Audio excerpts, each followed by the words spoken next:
I'm Monta Welch, and I'm the director of the People's Visioning. And the People's Visioning is an organization that was started by Columbia Climate Change Coalition as a lead sponsor with a number of other organizations as co-sponsors. And I'd like to mention them now, actually. They are,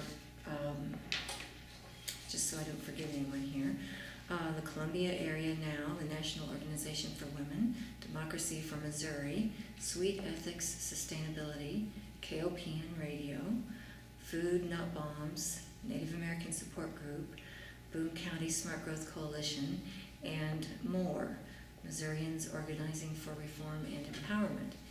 And together we have been doing a people's visioning brainstorming on how can the people just kind of take this people power into their own hands and make some things happen in their community that haven't been happening fast enough for any of our communities.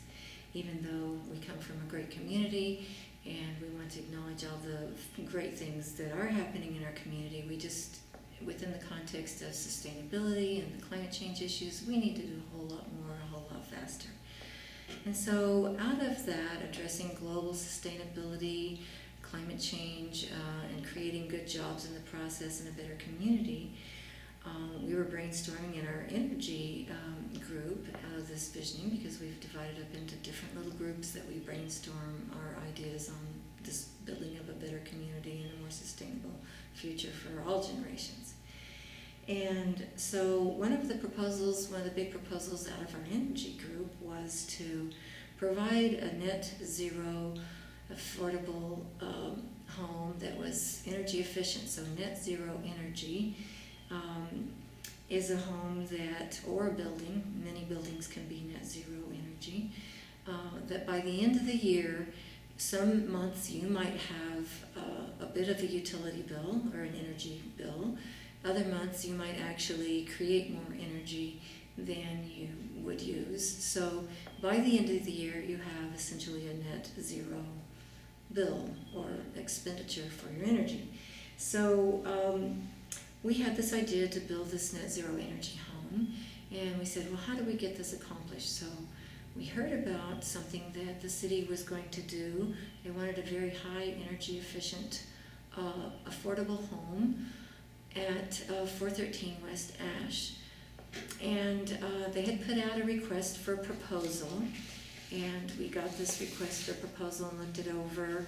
And so there were some different guidelines in the request for proposal, things that energy efficiency targets, they wanted universal design elements that we also agreed were really great to have included in this design. And so we thought, well, how can we get this to happen? So we, after talking with some folks at the city about this whole project, we approached Habitat for Humanity and said, have you decided, are you going to be, do you know about this project? Are you going to be bidding on this project?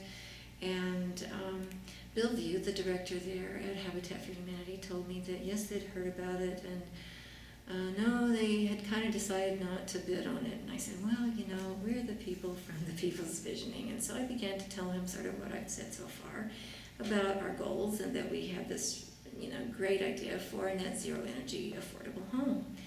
And we wondered if they'd like to partner with us, that we had an architect that I want to make sure to mention, Daniel W. Karlov, who's been a volunteer, the People's Visioning architect, who is really, the main driver of the design. But we did have a design team from, the folks from the Visioning, mostly, were part of the design team with Daniel heading that up. And Bill sat in on that as well. And so ultimately, yes, Bill said, well, maybe we will, why don't you, we told him about the architect and that we'd be willing to, do all this and just contribute it to the project. And so Bill said, well, yeah, come on over, we'll have a meeting. So we sat down and we kind of hammered some things out, and we proceeded to design this net zero home for the community as an educational experience, but also we, from the People's Visioning, were really thrilled to have a double opportunity to help Habitat for Humanity to green their building process as well, because they do build some nice energy efficient homes, but we can always take these to the next step until you have a really excellent net zero home. And then the next thing after that is one that's so efficient that you can use and need to use even fewer solar panels. And then the next step after that is even more sustainable in the types of building materials that you actually do use that are more local resources, such as when we made our presentation, we actually had, okay, so here's the part that we're presenting based on this request for proposal and the fact that we want to take this request for high energy design to really the next level, which is this net zero energy home.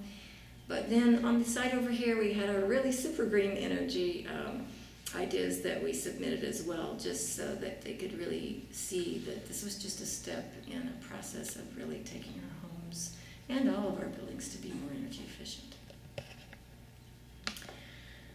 So in this process, we did lots of sketches and working designs here that we would use in our design team, and we had full-blown site maps and floor designs, and yes, you can see these are real things that we really did a lot of work on to come up with a really great design. And then Daniel, Mr. Karlov, our architect, he built this model, which is really great because it kind of really brings everything on the paper to life. So it's a working model, and it's been around. It's been educating already, so we take it a lot of places. But the 413 West Ash site itself is a little bit difficult and challenging because in the ideal sense, if you had a site, you would want to have your south side be this long side here, the length of your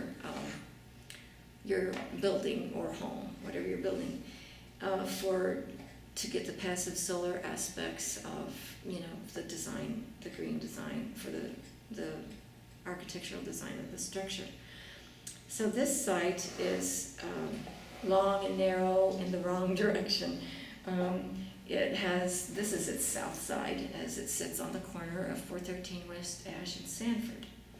And so we had to come up with a really good design that we could still do a net zero home, but with much less southern exposure. So it was a bit challenging, but our architect is very talented, and he was certainly up to the task. And we ourselves, just have all these great ideas for how we would really like to take building in our community to really new heights and really very green, sustainable designs. So as the building codes are coming up for a review, and we want to recommend certainly what the Energy and Environment Commission is recommending to adopt these the full recommended advances in the energy building codes for, well, the building codes at large, but especially in the energy aspects of that for our community. But beyond that, we've been kind of visiting with some of the city council folks and trying to do the things that People's Visioning has set out to do for our community, and help push things even a little further by carving out some possible additions that folks who want to maybe experiment with these new building modes, such as maybe a straw bale home or a cob wall. In our model right here, you'll even see, and I'll get to talking to you about the model here a little bit more, but right here, this little kind of shiny piece on the end is indicative of a trom wall. And so these are some things that would be a little bit different and good for folks to see and learn how they work and get a little more exposure to. So if we could get some special permitting for this process, that would be something we'd hope to accomplish as well.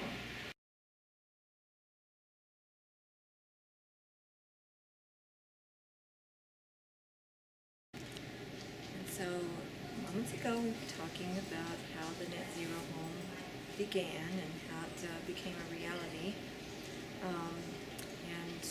and how a lot of different folks were working on it, and we then took our design to the Community Development Commission, and we showed them our model here, which I'm about to show you, and a lot of the plans and sketches and things, the final products that we thought were the best we could come up with for this project.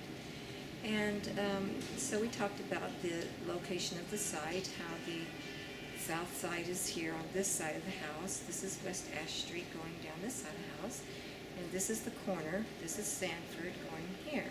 Although, because it's such a busy street and in a family affordable home, there's going to be children to be playing and thinking about. So we flipped the front of the home. Oops. We flipped the front of the home off to the Sanford side of the street, so there would be a lot less traffic. And so this is the front part of the house here on Sanford. And you can see that there's this design. Right now, this is the one thing that could maybe be a little different than our initial plan, and that is that we had a little clear story north light window right up here. And that's one thing that may be a little different is the roof. But everything else I'm going to show you is going to be looking pretty much like what you see here on the model. So this is the front door entrance, and there's an overhang here for the porch.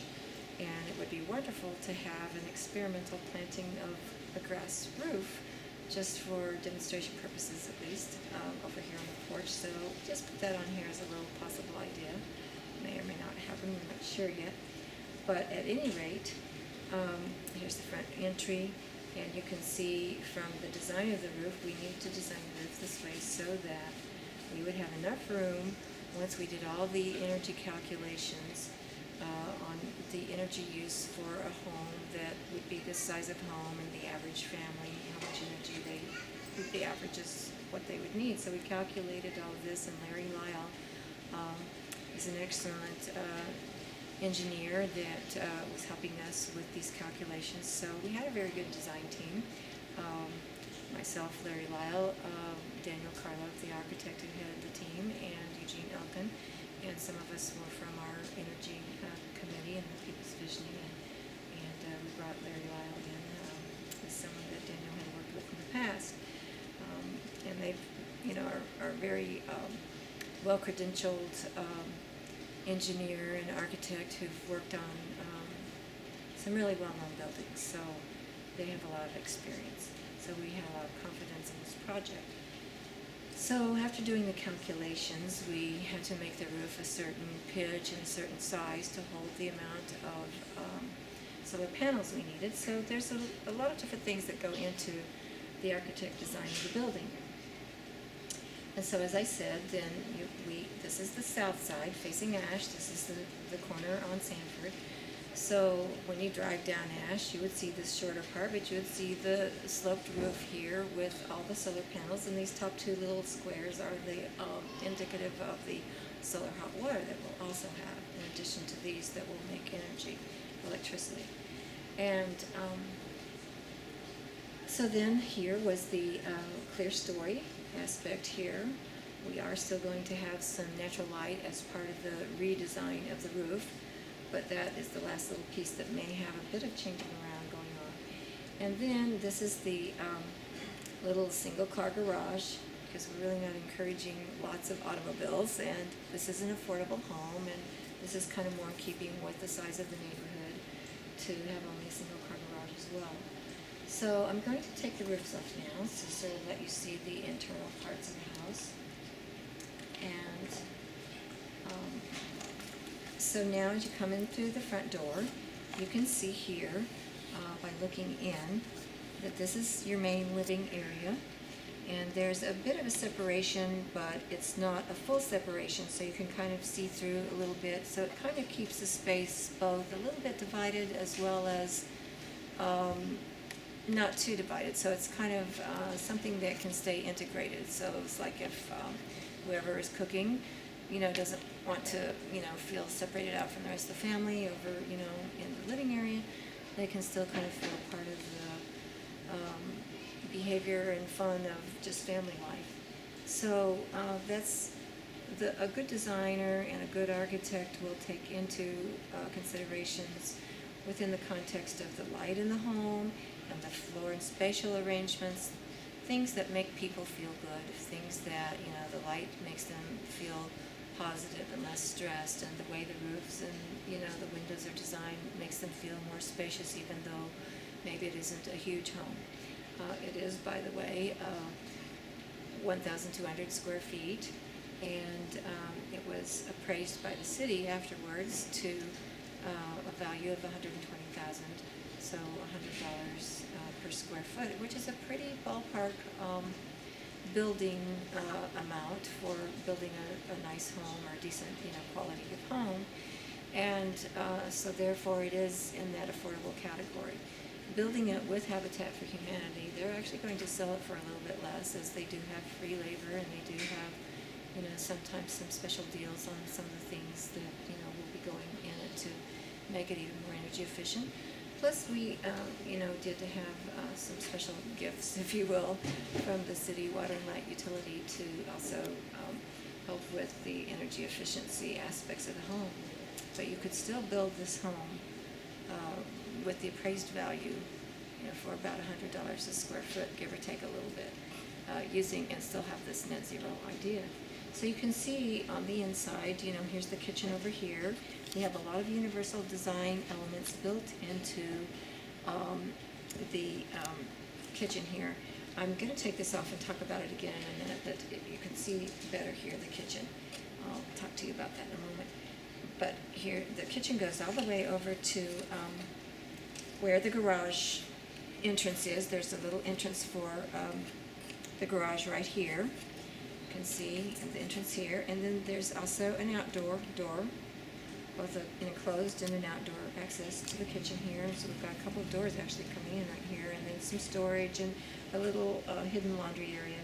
And the rest of it goes into the kitchen. There's a bathroom right off over here. And these little spaces kind of have a little alcove type of an arrangement here, so that you don't feel like your bedroom door just comes right off of the kitchen. You have a bit of a little recess there that gives you a bit more sense of privacy and protection from just what else is going on in the house. So there's a lot of these little pieces and features that go into the design that the architects think about to help a person feel really good in their home. So we have the couple of bedrooms over here. We have like a utility area for all of the different maintenance, kind of a little maintenance room here, right next to the kitchen. And as I said, then there was the garage over here. And then we move over, after we get through both of the smaller bedrooms, we move over here to one of the other bathrooms and another bedroom here. And it has its own little recessed area as well that you can enter either into the bathroom or the bedroom off of as well.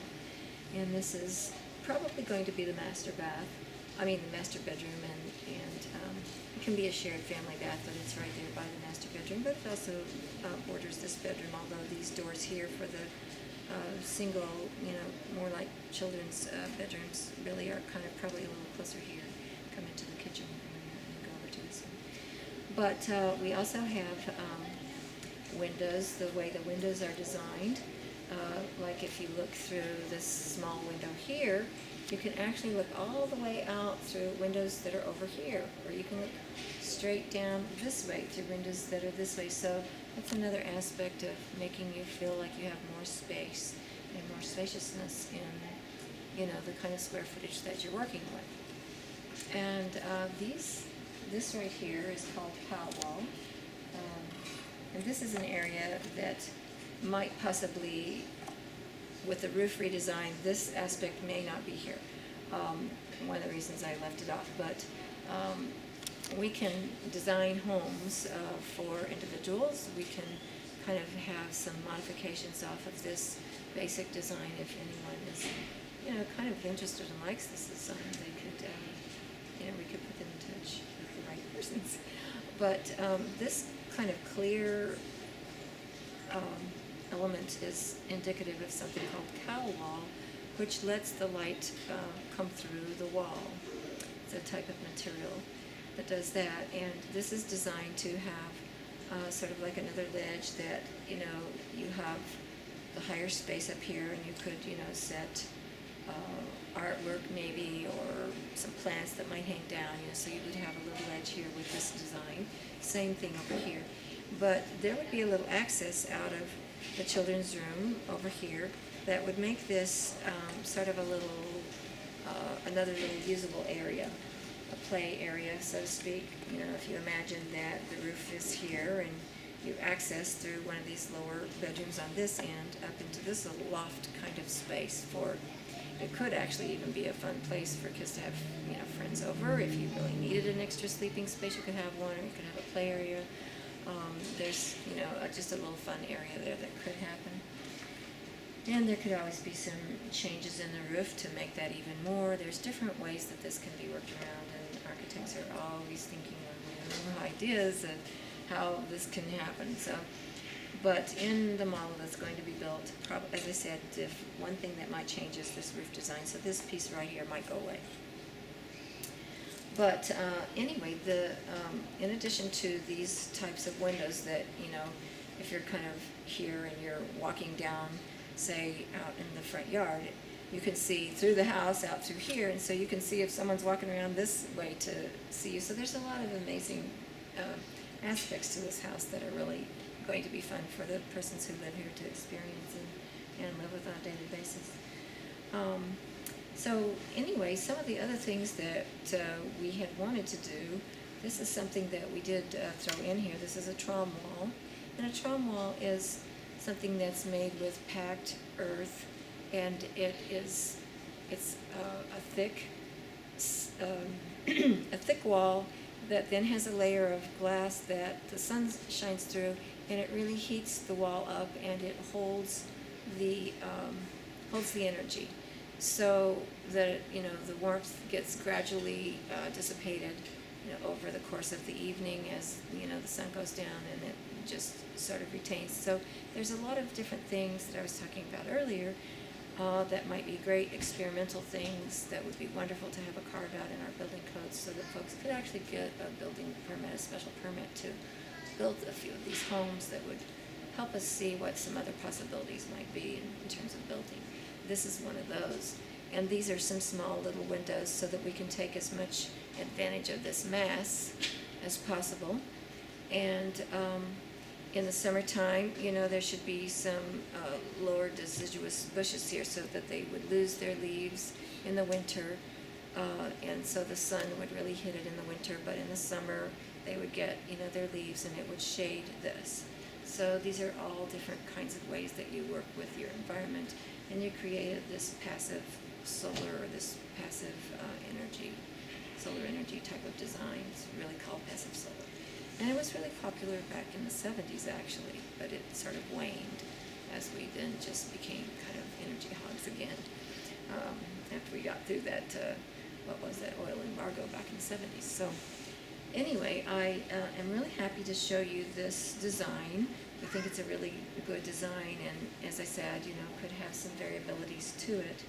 But this is basically what you're going to see go in at 413 West Ash. They're going to be, we didn't forget the grounds, so there will be some aspects of the grounds that we'll be looking at as well. And putting in some edible landscaping and that kind of thing. And so I'm really happy to show you this here in this, you know, with this great architectural background here in the library, place of education. So where we're filming. And that's kind of the net zero model. These are solar panels, your 2 water. And then here's the other part with the clear story that was back here. There's the roof on the garage. Here's this little aspect here that may or may not be in it, which would provide a little loft area and some kind of shelf decorative space in both the kitchen and the living area. And here are the actual floor plans, how it all kind of looks and fits together. Little entry closet here, a little place to put the TV, or stereo equipment.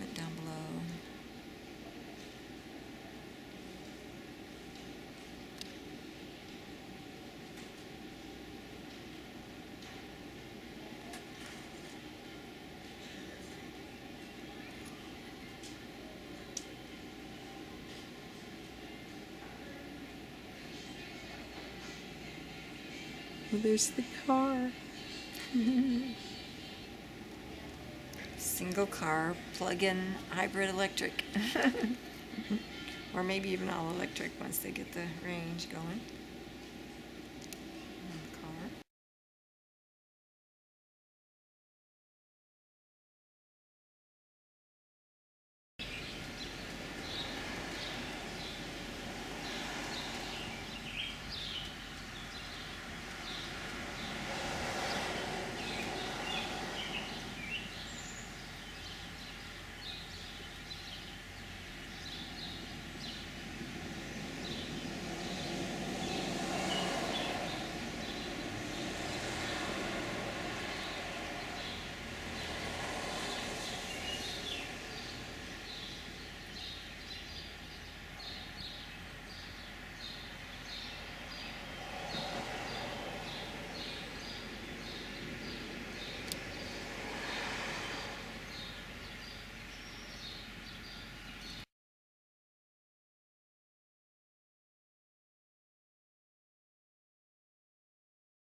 Allowing everybody to have another 30 days to get this project together, because without that, we wouldn't have done it. Thanks. So we appreciate that. I was on the fence whether we were going to do this project or not. Mona Walsh from People's Visioning came to me and said she'd like to partner with us and help us out in any support that she could. So I talked to her, and she got Daniel Karlov, our architect, on board. And then after Daniel came, he got Lawrence Lyle on board.